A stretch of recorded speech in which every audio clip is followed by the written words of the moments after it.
direct sunu gan Khalifa Gaye salaamaaleykum. aleykum salaam wa rahmatulah Babacar. yow yaay directeur des bourses mooy bourses yi ñuy fay étudiants yi nga xam ni. bi Sénégal ba léegi xanaa at mu ne mu am coow. gis nañ fan yi yëngu-yëngu yi am ci ay étudiants yoo xam ni ñoom nee ñu ay étudiants promotion 2017 2018 lañ tey def master 2. bala ñoo sori ñoom problème bi lan la. Babacar jërëjëf maa ngi lay nuyu bu baax di nuyu Georges di nuyu téléspectateur wala. auditeur wu RFM yëpp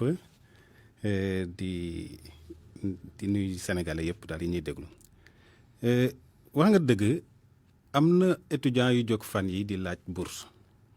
di ko laaj bourse tudde ko bourse d'accompagnement xam naa war na jaaxal ñu bëri tour boobu sax déjà. Pour laaj bourse ku ñu accompagner bourse d'habitude naturellement sax c'est un accompagnement bourse li ko tax a jóg mooy jàppale étudiant bi nga xam ne dafa nekk ci yoonu njàng mi mu mën a nekk ci condition yoo xam si dina réussir. léegi nag bu ñu ñëwee ci li ñuy wax bourse d'accompagnement yi étudiants yi di laaj nga xam ne master 2 la ñu nekkoon waroon a jeexal ci 2017 2018. dafa am pratique boo xam ne si ñoom dañ ko fi fekk mi ngi commencé 2016 li ko indi woon moo doon université dafa amoon ay perturbations ay grève ba yàlla def sax ci grève boobu am ndongalu ci ñàkk bakkanam yàlla yërëm ko muy Bassirou Faye bi mu ñàkkee bakkanam grève bi xaw a jël benn temps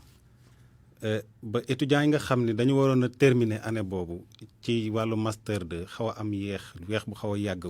bu jël ay weer mënuñu soutenir seen mémoire ñeneen ñi nga xam ne aussi même bu ñu soutenir mënuñ tuñu woon inscrire thèse parce que thèse yi commencé woon nañu inscrire woon nañu ba pare donc ñu tardé léegi à l'époque pour accompagner leen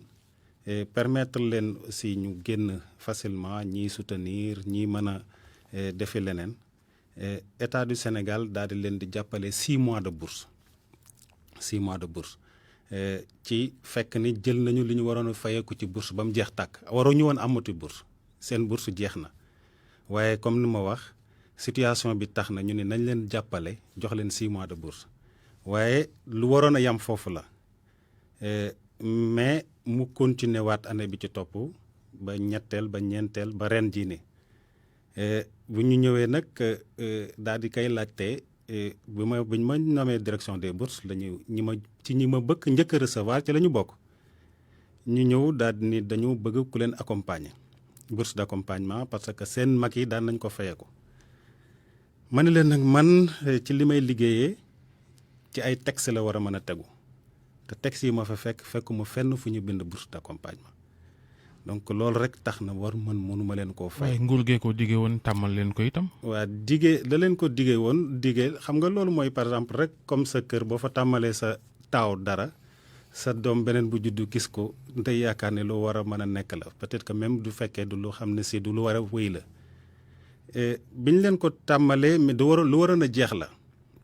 lu waroon a jeex la te boole ci nag dafa tegawul ci benn base. amul benn base kon ci tënk Khalifa Gaye mooy du ngeen ko joxe bourse yi. en fait évolué na situation bi évolué na fi mu toll nii évolué na parce que ren année bi dafa xaw a spécial ba mu ëpp parce que la taxoon loolu amoon presque dafa amaat ndax mooy retard bi amoon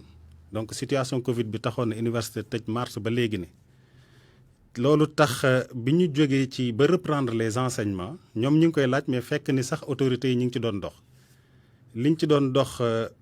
dem na ba ci man sama bopp le ministre de l'enseignement supérieur le docteur Cheikh Oumar Anne woo ma ci bureau ni ma nag situation bi dafa xaw a changé léegi xoolal ak le recteur de Dakar nan ngeen di def ba fay bourse accompagnement yooyu noonu moo tax ma ni évolué na ndax au départ au mois de mars c'était catégorique que ni kenn du ko fay te ci fu leer lañ ko teg man fu ma ko teg moom ci texte yu leer laa koy teg te li may def aussi ci texte rek laa ko mën a def léegi nag biñ ci waxee ñu ni léegi nag par rapport ak situation bi ni mu demee moom ci boppam le ministre mu ni ñi nga xam ne dañoo impacté mën nañ leen a jàppale ba ñu génn ñeneen ñi di ñëw ñu xool nu ñuy doxal ak ñoom donc moo tax ma ni situation bi fa mu tolloon au mois de mars xëy na nag fay du xëy na rek jóg rek daal di fay. du jóg rek daal di nañu fay bourse yi donc dafa laaj processus te ñu ngi ci processus bi ñi ciy njëkk a liggéey ñi ngi ci di liggéey mooy université bi nga xam ne moom moo concerné wu muy université de Dakar. Le recteur démb rek jokkoo na ak d'ailleurs son DAP le directeur des affaires pédagogiques bu UCAD mu ni ma tey jii nii au plus tard dinañ ma envoyer liste des étudiants yi nga xam ne si ñoom ñoo concerné wu ci situation boobu noonu. mais ñoom lu waral kon bu fekkee ne mbir maa ngi évoluer ñu doon ñaxtu ba doon sax menacé naan danañ def la ba examen bañ a am université xanaa ñoom da leen yégalul mbir ma. waaw xam nga ci situation boobu noonu man duma ci seen interlocuteur. man dès le départ laa leen wax li mën a ne dès le départ donc ñoom wuti nañu feneen jéem nañu jaar yeneen yoon parce que man dama leen wax dès le départ ni leen man duma leen fay loo xam ne si gisuma ko ci texte yi leneen li am mooy ñoom après ñi ngi doon négocier ak le recteur même de l'UCAD le recteur de l'UCAD mi ngi travailler ak les amicales peut-être que aussi beneen affaire bi am mooy collectif bi génn di wax bokkut ak amicales yi nekk ci université même si les amicales sont impliquées ñoom ci sam fi mu toll nii ñoom ci seen bopp ñu ngi impliqué wu ci situation bi les amicales mais ñoom dañuy dem di waxtaan ak kii bi ñëlee di mettre la pression de l'autre côté di génn di menacer di et cetera mais ils sont conscients de la situation fi mu toll nii parce que ba démb yaakaar naa wala bërki démb dégg naa leen ñu wax rajo mais bu ñu waxee ba pare am na ñenn ci ñu ma dégganteel ma ni leen nag bon te d'ailleurs wax naa ko ci benn émission à la télé ma ni leen bu ñu génnee day mel na daa am leneen lu nekk ci ginnaaw parce que nag bu ñu demee ba nga xam ne si autorité supérieure bi jël na responsabilité am daal ni nañ leen accompagner bu ñu jógee ñoom daal ni dañuy perturber dafa am leneen lu muy xaw a niru. lu muy niru ci sa gis-gis politique. mënuma ko wax je pense que ay jeunes yu responsable lañu yoo xam ne si ñi ma ci jot a déggantel ñu responsable lañu yaakaaruma ni politique la mais xam nga léegi dëkk bi dafa xaw a jaxasoo dafa am ñu mën a profité ci yenn situation yoo xam ne si lu ñu mën a profité pour jaxase xelu nit ñi dinañ ko pour jaxase xelu nit ñi. bourse normale yi bourse yi nga xam ni bind nañ ca ba at mi dooreel ne étudiant nangam ñoo koy am. li ñuy wax bourse normale. ndax li ñu doon waxtaanee ba léegi mooy. bourse exceptionnellement bu ñuy wax bourse accompagnement ngir ñuy def master 2 ak ñoom seen.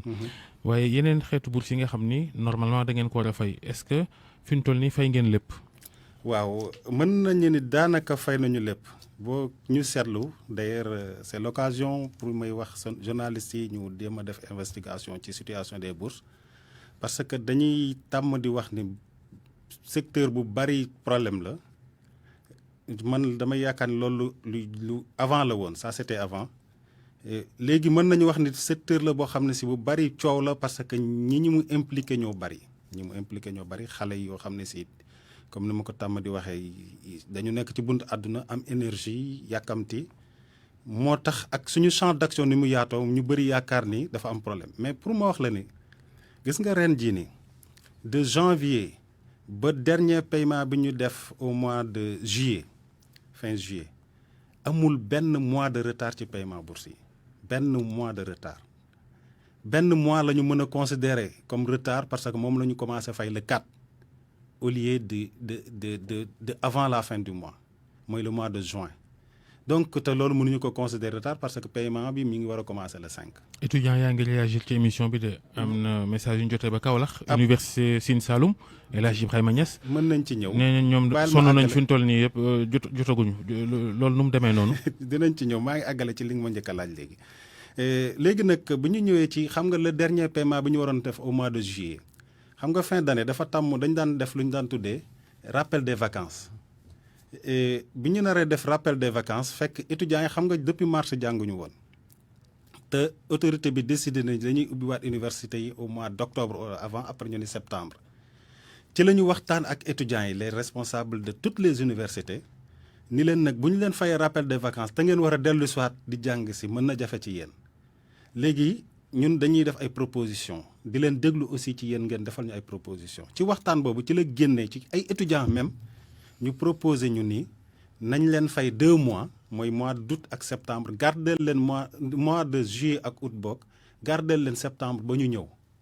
donc ci lañ leen ko fay léegi benn weer moo des ci paiement bourse 2019 2020 bi te processus de paiement bi ñu ngi ci état yi moom dem na depuis bu yàgg étudiants yi ñu ngi gis seen état ci plateforme bi ñu mettre en place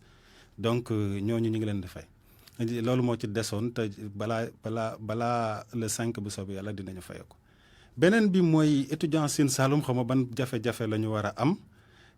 jafe-jafe yi am ci paiement bourse yi parce que pour wax ne ni yenn jafe-jafe am na ci jafe-jafe ci am du problème mu fay bourse mais problème parfois dañuy fay étudiant am jafe-jafe pour jot ko te loolu li ko indi le plus souvent mooy suñu partenaires yi nga xam ne ñooy fay ñooñu dañu am yeneen partenaire dañu externaliser xam nga fay bourse yi Ecobank moo koy def Ecobank dafa am des partenaires extérieur yoo xam ne si dafa externaliser yenn paiement yi te loolu c'est normal parce que ñun rythme bi ñuy demee bu ñu leen di envoyer état ak rythme boobu amuñu temps wu defaral carte ak tijjil compte ñooñu ñëpp ñu externaliser wut des opérateurs yoo xam si ñoom ñoo leen di fayal problème bi foofu la nekk étudiants yi dañu am jafe-jafe trop parfois pour jot ci opérateur yooyu noonu pour di mën a jot seen bourse. seen partenaire moo respecté wul contrat bi wala boog doxalu ko ni mu ko waroon doxalee wala. waa jafe-jafe bi daal xaw ma fu mu war a mën a nekk xaw ma contrat bu mu signé ak Ecobank mais vraiment jam na jafe-jafe. mais loolu tamit war leen ko seetaan da ngeen ko war a encadré di ko saytu. xool mi ngi aw ci yoonam déet. bu baax a baax on l'a fait ñu ngi koy def dem nañu ba Ecobank réunion ak ñoom bi ñu fa jógee comme ñoom contrat bi signé aussi bi ñuy fay bourse signé wuñ ko entre Ecobank ak direction des bourses mais entre ministère des finances la ak Ecobank. ñu dem ba ministère des finances wax leen li suñu jafe-jafe ñu convoqué réunion tripartite entre ñun Ecobank ak direction des bourses ak ñoom waa ministère des finances ba ñu wax leen li ñu naqari li ñu metti li wax ñoom tamit waa Ecobank wax li nga xam ne bu ñu ko defee ñoom seen liggéey dina gën a yomb ba ci sur place wax nañ fa yenn opérateurs yoo xam ne si vraiment dañuy indi jafe-jafe ba le directeur général du budget Moustapha Ba bi nga xam ne moo présidé woon réunion boobu moom ci boppam dafa wax gars yi ne leen ku ci mënta def respecter liggéey bi ci opérateur yi. moo yónnee xaalis gi ci téléphone yi xeet googu opérateur yi. waa kay ñooñu di def di yónnee xaalis yi ci téléphone yi yu ni mel. léegi bala ñoo dem bitim réew ak Georges ndax am na laaj bu mu la war a laaj ci bourse yeeg tolluwaay àdduna ci wàllu wér-gu-yaram. fi ñu bëgg a daanale ci bourse yi ci biir réew mi mooy étudiants yi nga xam ne nguur di leen orienté. ci ay écoles privées ki institut privé. ñoom it am na ñu ci am bourse. waaye ñoom it ñi ngi réagir ci émission bi ne am nañuy jafe-jafe lool ngir jot ci xaalis bi. waaw en fait ñoom seen paiement dafa yeex seen paiement dafa yeex ñun bi ñu ñëwee direction des bourses dañu defoon benn proposition ci lañ dem ba xam ne loolu mënut a nekk mooy dañu bëggoon fu ñu génnewee état wu paiement public ñu génnee état wu paiement privé mais bokkuñu ñoom ñaar nañ leen di traité xam nga privé bi public bi moom. ku nekk public xam nañu étudiant état la mais ku nekk privé xamuñu ni ndax étudiant état nga wala doo étudiant état moo tax ñun direction des bourses mënuñu jël engagement di laaj étudiant école privée yi envoyé ñu leen liste yi te ñun xamuñu kan moo la fa état yónni wala ko fa état yónniwul de ce fait dañuy éviter ñun déjà di nekk en contact avec les établissements privés léegi nag ñoom seen interlocuteur mooy la direction générale de l'enseignement supérieur privé ce qui fait que ñoom dañuy jël liste seen étudiants yi envoyé ko direction générale enseignement supérieur privé direction enseignement supérieur privé traité ko filtré ñi nga xam ne ñoo ci bokk ak ñu ci bokkul yónnee ñu ko ñu fay leen. léegi nag loolu mooy def temps entre goulot d'étranglement bi am entre établissement bi la ak fa ñu koy yónnee direction d'enseignement supérieur privé ñun première liste yi ñu jot a njëkk a jot ci privé yi pour fay leen ñu ngi ko jot au mois de juin c'était le 10 juin et quelques jours après fay nañ leen. deuxième liste yi c'était au début du mois de juillet ñu fay ko encore troisième liste yi ñu ngi ko jot ci fin mois d'août ñooñu ci la ñu nekk préparation pour fay leen donc liste yi dem fële mooy yéex a dem te aussi ça peut man li ma ko analyse bi ma ci am mooy peut-être que écoles yi ñoo ci deful farlu bu ñu war a farlu pour envoyer liste yi bu ñu ci amoon farlu def comme si étudiants yoo xam ne si dañuy fay seen xaalis ñu leen di traité je pense que étudiants yi du ñu toog temps bi ñuy toog yëpp pour fayee ko mais malheureusement temps bi ñuy def seen rapport pour envoyer ko day yeex par rapport ak ñoom temps même bi ñuy démarrer parce que privé yi on sait que ñoom dañuy démarrer ay octobre wala novembre. Donc qu'est-ce qui empêche au mois de juillet au plus tard au mois de décembre au plus tard ñu envoyer rapport yi. Bon cette année aussi am nañu benn wax bu ñu wax ni par exemple benn instant bëggoon di ñu yónnee ay courrier physique à la direction générale de l'enseignement supérieur privé fekk Covid bi tax mënuñu envoyer courrier physique. Donc loolu peut-être nee nañu loolu lu bokk ci yéexal seen envoi dossier la mais ñun amuñu à notre niveau benn retard boo xam ne si dossier ñëw na fa pour ñu war ko fay te fayuñu ko. Covid boobu nga wax tax na ba ñu nemmeeku ay jafe-jafe surtout ñi nga xamante ne ñoo war a dem jàngi biti réew gannaaw bi ñu amee seen i baccalauréat. ngeen nekk fan yëpp ci ay ndajeek ni ñuy attribuer boursier ak lu ni mel. mbir mi fu mu toll déggoon nañ la fan yee passé nga ne doo jël risque yóbbu ab étudiant ca biti réew bu fekkee ne egg nañ ci cappaandaw weeru septembre. yaa ngi taxaw ba léegi wala. dëgg li ma wax lu leer la en fait xam nga étudiants yi ñuy jëm dafa am étudiants yi ñuy tuddee boursier d'excellence. fi mu toll nii ëpp nañu 125 yaakaar na 125 étudiants yu bénéficier bourse d'excellence. étudiants yooyu noonu war a dem comme des boursiers d'excellence dañu wutaloon seen bopp préinscription ñoo wutal seen bopp préinscription ba ñu accepter leen ñu war a dem jàngi ñun ñu jox leen bourse. nekk dans les dispositions aussi jëndal leen billet ñenn ñoo leen accompagner wutal leen même ba ci ñenn ñoo leen yóbbu ba RSF ñu def seen test Covid waa RSF may ñu test yooyu noonu ñu ngi leen ciy sant waa COUD abal ñu bus ñu defal yenn ñi transport mooy ñooñu les premiers sélectionnés. léegi bi ñu demee ba nga xam ni nag déposé nañu visa ñu constaté que ni période